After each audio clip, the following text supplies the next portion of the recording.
तीर्थ नगरी उज्जैन में आज से 2 दिवसीय द्वितीय वैश्विक आध्यात्मिक पर्यटन सम्मेलन की शुरुआत हुई। इस सम्मेलन का उद्देश्य आध्यात्मिक पर्यटन को बढ़ावा देना और आगामी सिंहस्थ 2028 की तैयारियों को गति देना है। कार्यक्रम का शुभारंभ मुख्यमंत्री डॉक्टर मोहन यादव और केंद्रीय पर्यटन एवं संस्कृति मंत्री गजेंद्र सिंह शेखावत ने दीप प्रज्वलित कर किया।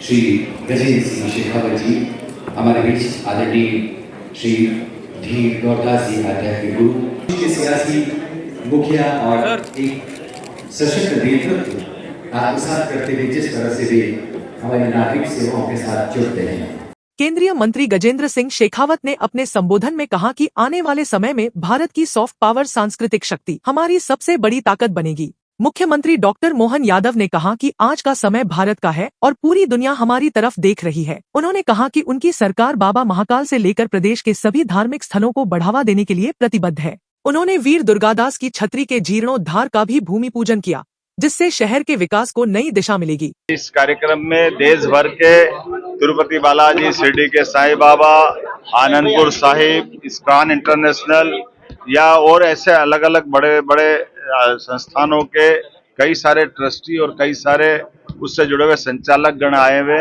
हमारे भी बाबा महाकाल से लगा करके मध्य प्रदेश के अंदर जब सरकार धार्मिक पर्यटन को बढ़ावा देने के लिए काम कर रही है, ऐसे में सेवा के काम कौन कौन से हो सकते हैं, आने वाले तीर्थाटन के यात्रियों की सुविधाओं का सब प्रकार से उनको कैसे ध्यान रखा जाए, इन सारी व्यवस्थाओं को लेकर के विस्तार से दिन भर सत्र चलेंगे।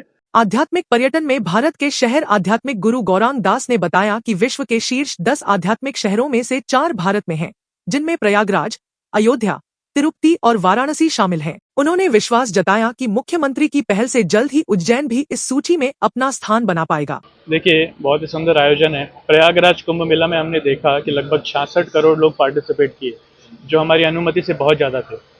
तो उसी प्रकार से उज्जैन भी एक धार्मिक शहर है और यहाँ भी उम्मीद है कि बहुत ज़्यादा लोग यहाँ पर आएंगे, इसलिए उसके लिए पहले से ही तैयारियाँ यहाँ पर चालू हो चुकी हैं। हमारी जो माननीय मुख्यमंत्री हैं श्री मोहन यादव जी, वो काफ़ी दूरदर्शी हैं, तो उन्होंने ये स्पिरिचुअल टूरिज्म कॉन्क्लेव ऑर्गेनाइज किया है। ये दूसरा है, इससे पहले भी काफ़ी सारा निवेश उज्जैन में हो चुका है। तो यहाँ पर भी यही विचार है कि आध्यात्मिकता को आगे बढ़ाने के लिए और कुंभ मेला को और अच्छे रूप से सुचारू रूप से पालन करने के लिए जितने लोग बिजनेस मैग्नेट्स, बिजनेस टाइकून ये सब आएंगे, मिलकर के उज्जैन शहर के विकास के लिए हम कार्य करेंगे, तो लोगों को कुंभ मेला में काफ़ी मदद मिलेगी। मैं उज्जैन से ही हूँ। उज्जैन में हमारा इस्कॉन मंदिर है, वहाँ पे मैं को प्रेसिडेंट के रूप में अपनी सेवाएं दे रहा हूँ। धीर गौरदास मेरा नाम है। PhD chamber of commerce and industry के अध्यक्ष संजीव अग्रवाल ने कहा कि भारत को वैश्विक आध्यात्मिक पहचान दिलाने के लिए लगातार काम हो रहा है। उन्होंने बताया कि भारत की GDP का 2.5% हिस्सा केवल आध्यात्मिक पर्यटन से आता है, जिसे सबके सामूहिक प्रयास से 13 तक बढ़ाया जा सकता है। सम्मेलन का मकसद सिंहस्थ 2028 के लिए कॉरपोरेट समूहों और मंदिर ट्रस्टों को जोड़ना है। सम्मेलन में देश विदेश से 300 से अधिक महानुभाव, विचारक और आध्यात्मिक गुरु शामिल हुए हैं।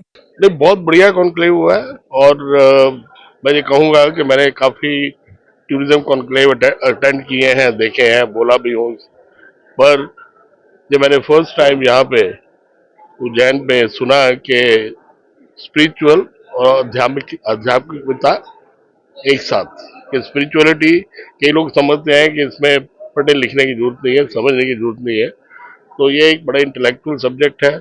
तो इसके अंदर जो काम होगा वो एक मेरे ख्याल में बहुत ही अच्छा और बहुत तरीके से लोगों को समझ भी आएगा कि स्पिरिचुअलिटी जो है ये मिस्ट्री नहीं है कोई, ये एक इंटेलेक्चुअल है, आपको समझना चाहिए इसको।